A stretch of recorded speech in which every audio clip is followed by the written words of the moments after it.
Hi, I'm Ken Lee. I'm with Innovacorp, and I'm here today to speak to you about fundamentals of a great pitch. So we talked about in the pitch presentation the defining the problem, which leads into the next slide is talking about the solution. So every problem presents an opportunity for a solution, which is the opportunity for a business, right? And for profit and whatever it is that you want to achieve.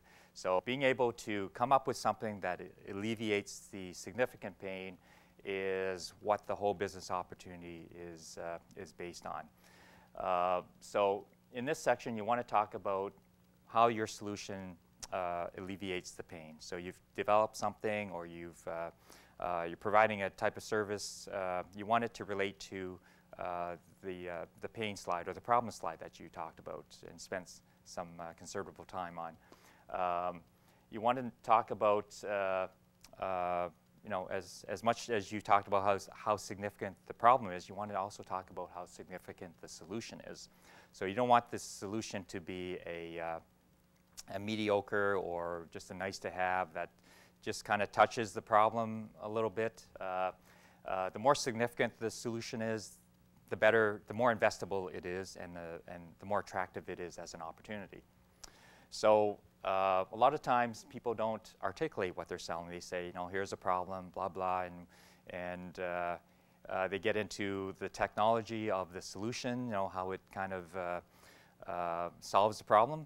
And then they go on and they forget to tell what you're selling. So is it software you're selling, or is it a magic wand, or whatever the case may be? So make sure you keep in mind something tangible. Always think tangible, right? So what is it that you're selling?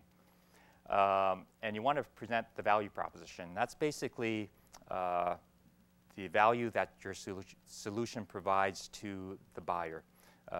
Not to the investor, but to the people who are actually going to be handing money over to you to buy your product or services. So that value proposition is very important, and it encapsulates a lot of things that defines whether this solution is going to be investable or not.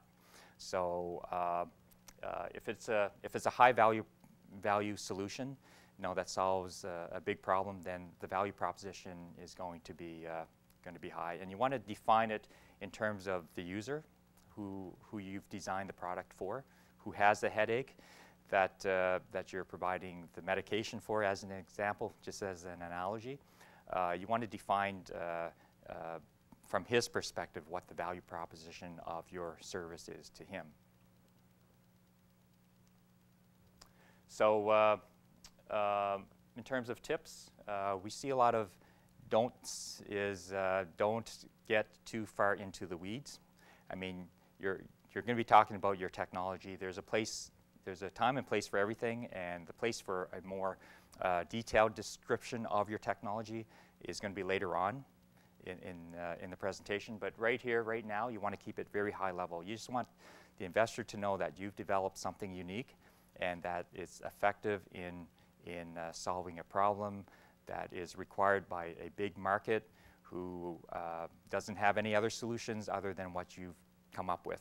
Something like that would kind of tell the story and get people's attention and get them very excited. So basically, you just want to kind of tell them how you fix the pain, right? And here's an example. So if you were developing something for a website for travel agents or travelers, this might be the thing that you talk about, right? So we're a discount travel website. We've written software that searches all other travel sites and collates their price quotes into one report. So somewhere, that's a good value proposition to somebody. Maybe a travel agent who, without this software, would have to spend 2 hours bringing information from different sources, then piecing it all together, comparing it, and then writing a report and giving it to a potential customer. This software would do that all in one shot. So that's an example of a solution solving a pain and describing a value proposition.